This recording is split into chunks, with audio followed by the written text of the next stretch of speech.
මේ නම තමයි මොකද විභක්ති.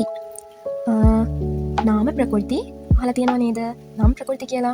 නාම ප්‍රකෘති කියන්නේ මිනිසා, වැඳිරි, සතුරු ඒ වගේ දේවල් තමයි නාම ප්‍රකෘති කියන්නේ. නාම ප්‍රකෘති කියන්නේ මොකක් හරි නමක්. ඔයාලා අහලා තියෙනවද ප්‍රත්‍ය කියලා?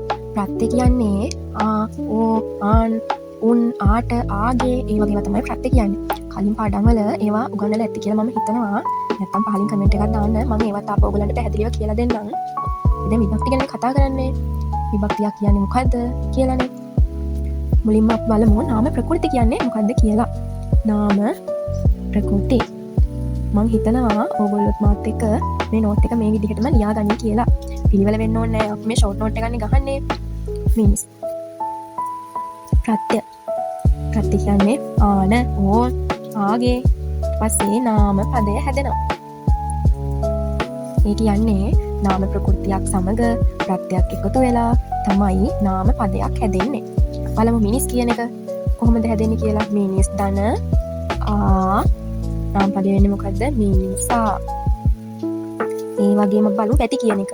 වැටි ඕ නාම පදය හැදෙන්නේ වැද්දෝ.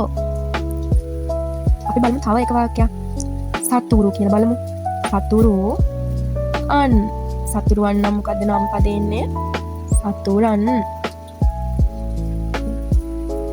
ඊළඟට අහලා කියන්නේ නාම ප්‍රකෘතියක් අගට යෙදී නාම පදවල අර්ථයේ විවිධාකාර වෙනස් වීම වලට භාජනය කිරීමට සමත් ප්‍රත්‍ය සමූහයක් විභක්ති නමින් හඳුන්වනවා. මේ මම කලින් කියලා දුන්නේ ආ ඌ උන් ආට ආගේ. බලමු මිනිස් ආ මිනිසා මිනිස් ඌ මිනිස් ඌ මිනිස් උන් මිනිසුන් මිනිස් ආට මිනිසාට මිනිස් ආගේ මිනිසාගේ කියලා මේ ප්‍රත්‍ය තියෙනවනේ. ඒවට කියන්නේ නාම ප්‍රත්‍යනේ. එම නාම ප්‍රත්‍ය අගට යෙදෙන නාම පදවල අර්ථය විවිධාකාර වෙනස් වීම වලට භාජනය කිරීමට සමත් ප්‍රත්‍ය සමූහය විභක්ති කියලා හඳුන්වනවා.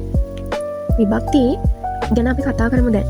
විභක්ති වල ප්‍රථමා විභක්ති, කර්ම විභක්ති, කර්තෘ විභක්ති, කරණ විභක්ති, සම්ප්‍රදාන විභක්ති, අවදි විභක්ති, සම්බන්ධ විභක්ති, ආධාර විභක්ති, ආලපන විභක්ති කියලා විභක්ති 9ක් තියෙනවා. විභක්ති ලේසියෙන්ම පාඩම් කරගන්න පුළුවන්. පෙර, කම්, කතු, කරණ, සපදම්, අවදි, සබදය, අදරය, අලප්.